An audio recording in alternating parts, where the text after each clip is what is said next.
इस गांव में अचानक ही एक जवान लड़की ने फांसी लगाकर खुद को खत्म कर लिया। इसलिए अगली सुबह होते ही गांव के सभी लोग उसकी अंतिम संस्कार की तैयारी करने लगे, जिसके बाद लड़की को नहलाकर पूरी तरह से दुल्हन की तरह तैयार कर दिया गया। फिर अर्थी बनाने के बाद गांव के कुछ लोग उसे श्रद्धांजलि देकर उसकी लाश को उठाने के लिए जाते हैं। इसीलिए सभी औरतों को घर से बाहर भेज दिया गया। पर जैसे ही वो लोग लाश को उठाने के लिए जाते हैं वो उनसे नहीं उठती। इसीलिए वो दो लोगों को और मदद के लिए बुलाते हैं। पर जैसे ही सभी ने दम लगाया वैसे ही लाश एक झटका मारती है, जिससे डरकर सभी लोग घर से बाहर भाग गए और लोगों को बताया कि लड़की अभी जिंदा है। इसलिए एक आदमी घर के अंदर जाकर उसकी सांस को चेक करता है और लोगों से कहता है कि लड़की जिंदा नहीं है, लेकिन जिन्होंने लाश को उठाया था उन्होंने लड़की को झटका मारते हुए देखा था। इसलिए इस बार दूसरे लोग उसकी लाश को उठाने के लिए गए, पर अचानक ही उसकी लाश उठकर बैठ गई, जो देखने के बाद वो लोग भी घर से बाहर भाग जाते हैं। इस खबर को सुनकर पूरे गाँव में हाहाकार मच गया है। इसलिए इस समस्या का समाधान करने के लिए एक पंडित को बुलाया जाता है। तब उसने एक नींबू पर कुछ मंत्रों का जाप करके उसके पैरों के नीचे रखा,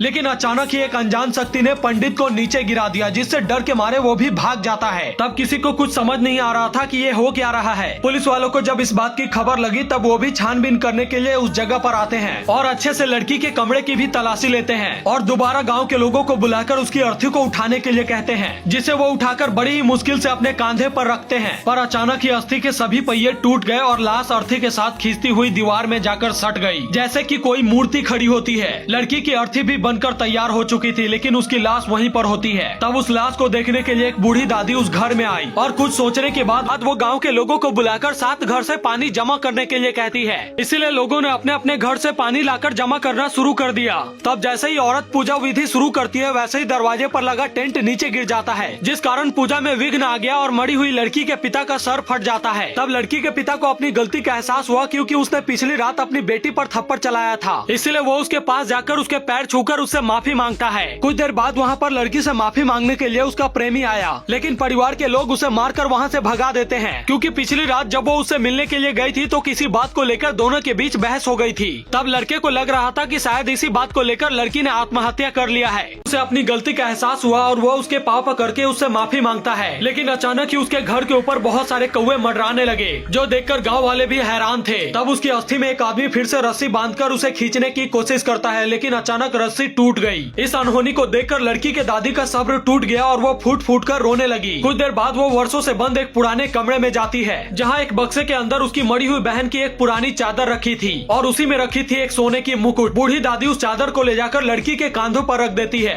और एक बार फिर से गाँव के बहुत सारे लोगों ने उसकी अस्थि को खींचने की कोशिश की। लड़की की मोबाइल को चेक किया तब उसमें उन्हें एक रिकॉर्डिंग मिला, जिससे वो लड़की की भाई को गिरफ्तार कर लेता है, क्योंकि छोटी जाति के लड़के से प्यार करने के कारण उसके भाई ने ही उसे मार दिया था। तब उसके जेल ले जाते ही लड़की की लाश नीचे आ गिरी और तब जाकर अंतिम संस्कार के लिए उसकी लाश को घर से बाहर ले जाया गया।